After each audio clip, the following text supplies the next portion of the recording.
हमेशा की तरह 17 तारीख को बाबा जी के वचनों को उन्हें दोहराया जा रहा है। वैसे तो हमारी कोई औकात नहीं कि हम बाबा जी के वचनों को याद कर सकें, पर टूटे फूटे वचन शब्द जो आप गुरु भाई बहनों से सुने या कभी कभी बाबा के सत्संग में जाकर के सुने और जो कुछ याद रह गए, उन वचनों को हम आप सबको सुनाने का प्रयास करेंगे। और अगर कोई उनको सुनने में भूल हो जाए तो आप हमें माफ करना, क्षमा कर देना। बाबा जी कहते थे कि सत्संग की बहुत बड़ी महिमा है।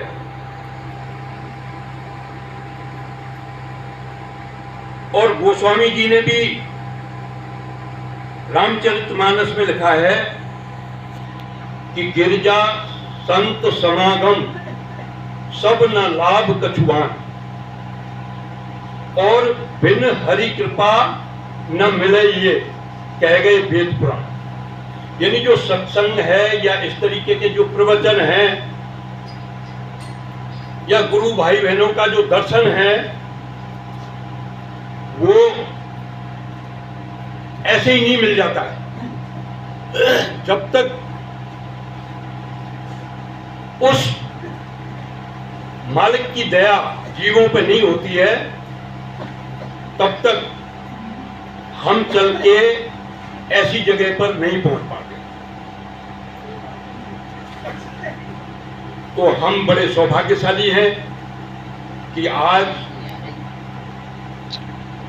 हमें बाबा के वचनों का कहने और सुनने का एक अवसर मिल रहा है। और मैं भाई मुरारी जी को ये विशेष धन्यवाद देना चाहता हूं कि उन्होंने ये मंच प्रदान किया है, जिस आश्रम में हम बैठ करके बाबा जी के दर्शन कर रहे हैं और आपस में सत्संग सुन रहे हैं। बहुत ऐसी बातें हैं जो बार बार दोहराई जाती हैं। वैसे तो हमारा ये शरीर पिछली आदतों के संस्कार से ही बनाया हुआ है। अगर वो आदतें नहीं दोहराई जाती तो हमारा स्वभाव तो कभी का बदली हो चुका होता। हम बार बार उन्हीं चीजों को तो दोहरा रहे हैं। तो मेरे हिसाब से बार बार परमात्मा या मालिक की बातों को दोहराना, और अगर हमारा मन उन बातों में रम जाए या उसकी चोट हमारे हृदय पर पड़ जाए और हमारे अंदर तड़प पैदा हो जाए, तो समझो बस काम हो जाएगा। तो जब भी आप या सत्संग में आए या मालिक के वचनों को सुने, तो दिल में एक तो इस आग्रह को बिल्कुल छोड़ दो, इस दुराग्रह को कि अरे रोज रोज वही तो बात सुनते हैं, कल भी तो वही बात सुनी थी, अरे रोज रोज वही तो काम करते हो, कौन सा नया काम कर रहे हो? 84 लाख योनियों में भटकते भटकते उसी स्वभाव को तो बनाया हुआ है। कोई नई बात है क्या यहाँ? सारा झूठ का पसारा। बाबा जी बताते थे कि जहां तुम आए हुए हो ये पूरा भ्रम, पूरा उल्टा। यहाँ तो माया भी नहीं है। वो बाबा तो बताते हैं यहाँ माया का भी प्रतिबिंब है, असली माया तो कहीं और है। यहाँ तो प्रतिबिंब है, सब कुछ उल्टा है। सबसे जरूरी बात है कि शरीर से नहीं, अपने मन से यहाँ बैठना। ये सबसे जरूरी बात है। अगर आप मन से बैठोगे तो निरर्थक बातों में से भी कुछ बातें हो सकता है आपके काम की मिल जाएं, और एक बात ही कल्याण करने के लिए काफी होती है। गोस्वामी जी को एक बात ही तो लगी। गोस्वामी जी को हमारे गुरु महाराज सत्संग में गोस्वामी जी की बातें बताते हैं। उनका जन्म राजापुर में हुआ, बांदा जिले के राजापुर ग्राम में हुआ, और बचपन में ही माता पिता का देहांत हो गया। कहने का मतलब सभी उनको अभागा बोलते थे। फिर एक गुरु, उनके गुरु उनको ले गए, उनको दीक्षा दी, और वो वापस गांव में भी आ गए। फिर उनकी शादी हुई। अपनी पत्नी से बहुत प्रेम करते थे,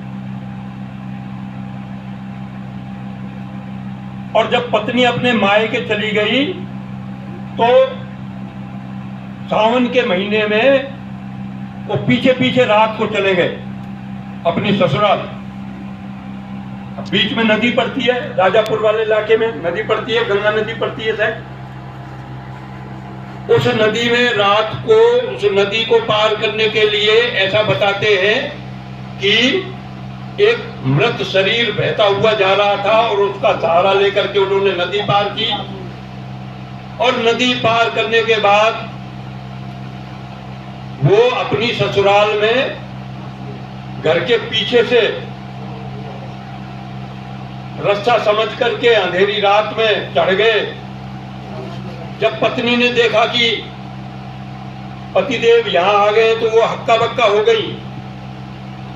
और ये निश्चित बात है, हक्का बक्का होना ही है कि भाई इस रात में, अंधेरी रात में बरसात हो रही है, बादल हो रहे हैं, नदी है बीच में, कैसे आ गए और यहां ऊपर कैसे आए।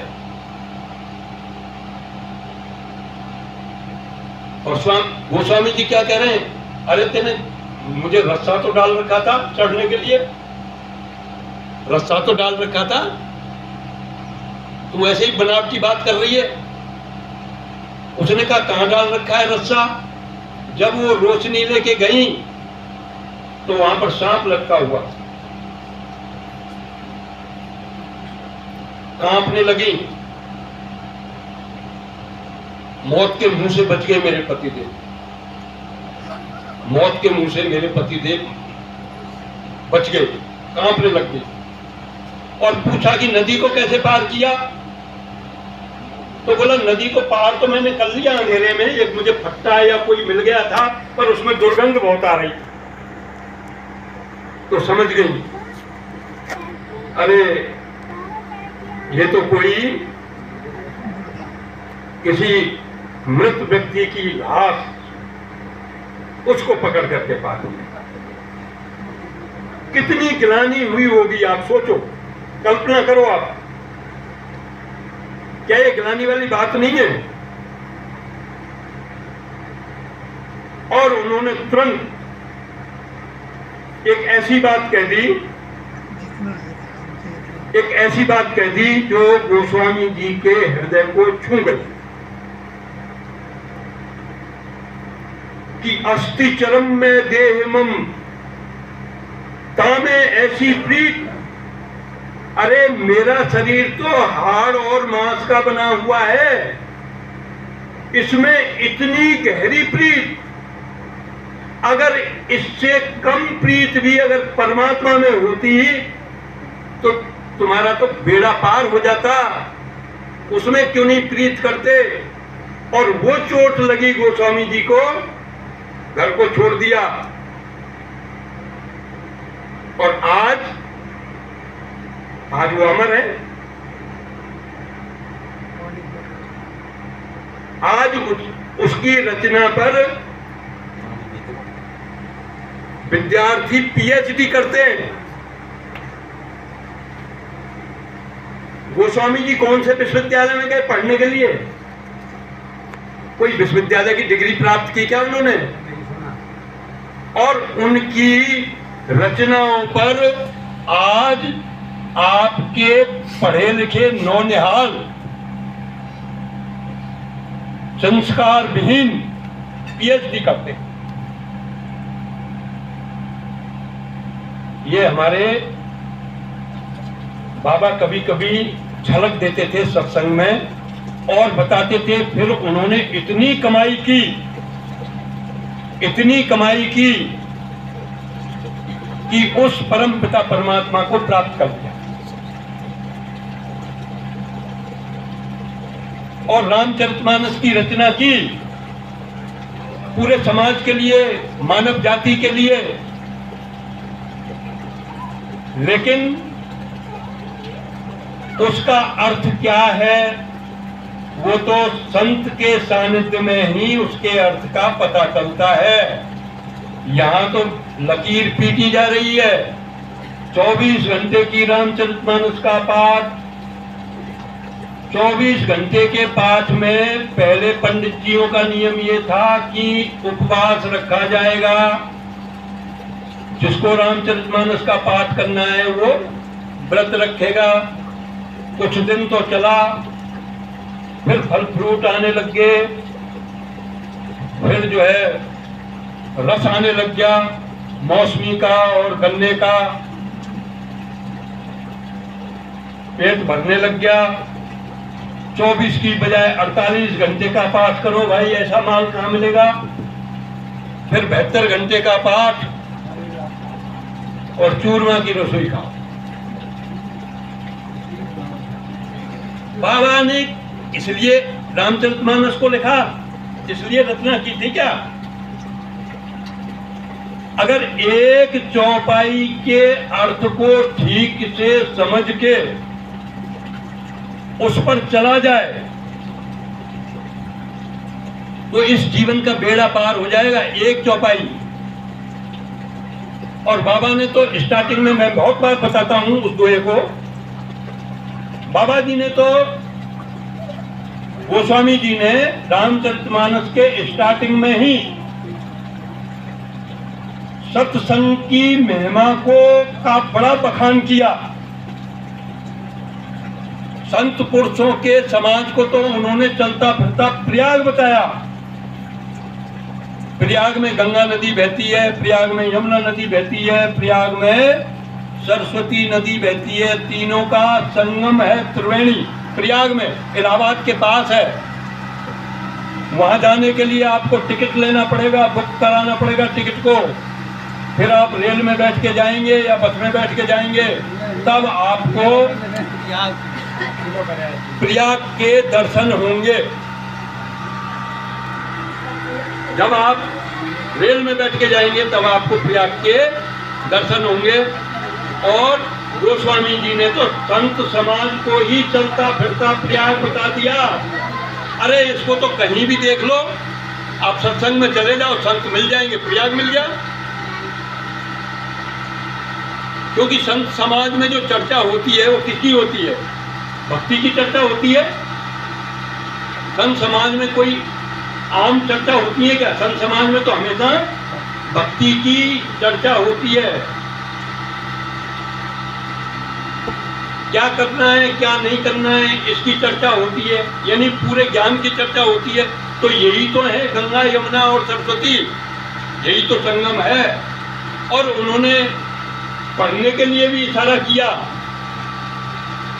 क्या किया कि सुन समुझई जन मुदित मन, मंजई अति अनुराग। बहुत गहरा अर्थ इसका है। सुनो, फिर समझो और फिर उसमें डुबकी लगाओ। और हम घड़ी में टाइम देखेंगे और 30 सेकंड के अंदर इस दुए को कह के निकल जाएंगे, भाग जाएंगे। तो क्या तुमने सुनना, समझा, उसमें डुबकी लगाई? ये था। और असली अर्थ को तो हम भी नहीं बता रहे हैं, हम भी अपने मन की कल्पनाएं कर रहे हैं। असली अर्थ कहाँ मिलेगा? असली अर्थ तो किसी साधु के सानिध्य में जब उस रामचरितमानस का निरूपण किया जाएगा तब आपको पता चलेगा असलियत का। इसलिए साधु समाज में जाना जरूरी है। हम तो भाई जब हमारी प्रौढ़ अवस्था हो गई और हम वृद्ध अवस्था की तरफ अग्रसर हो रहे हैं तब हम इस समाज में जा रहे हैं। और मेरे हिसाब से जो बुढ़ापा है वो तो जवानी की प्रतिक्रिया है। अंग्रेजी में बोलते हैं रिफ्लेक्शन। रिफ्लेक्शन का मतलब प्रतिबिंब, प्रतिक्रिया। भाई जवानी की प्रतिक्रिया क्या है? बुढ़ापा।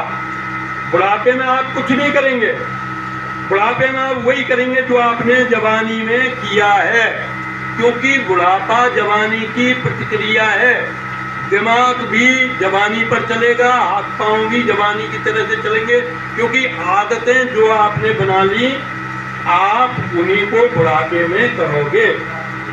तो यहाँ सुनने के लिए तो आना चाहिए नौजवानों को, और नौजवान तो आते नहीं। वो तो पीएचडी करने में मस्त है।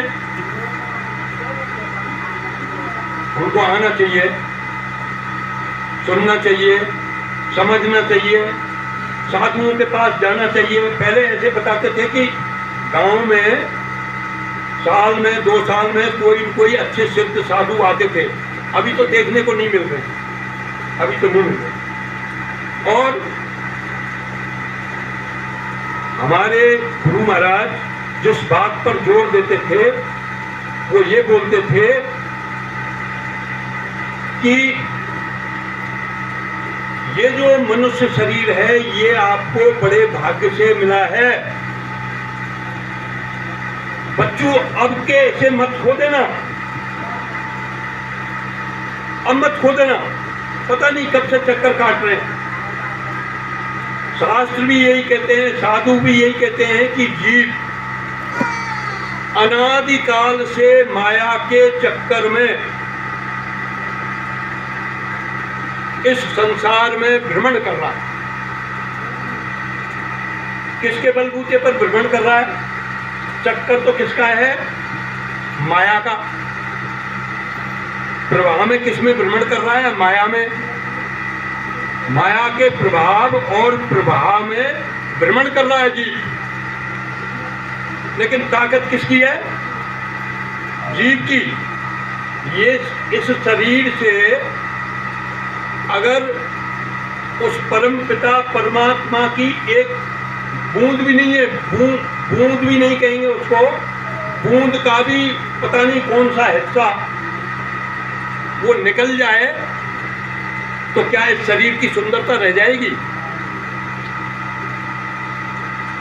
थोड़ी देर पहले नहा धो करके चला, पूरी साज सज्जा क्रीम पाउडर लगाया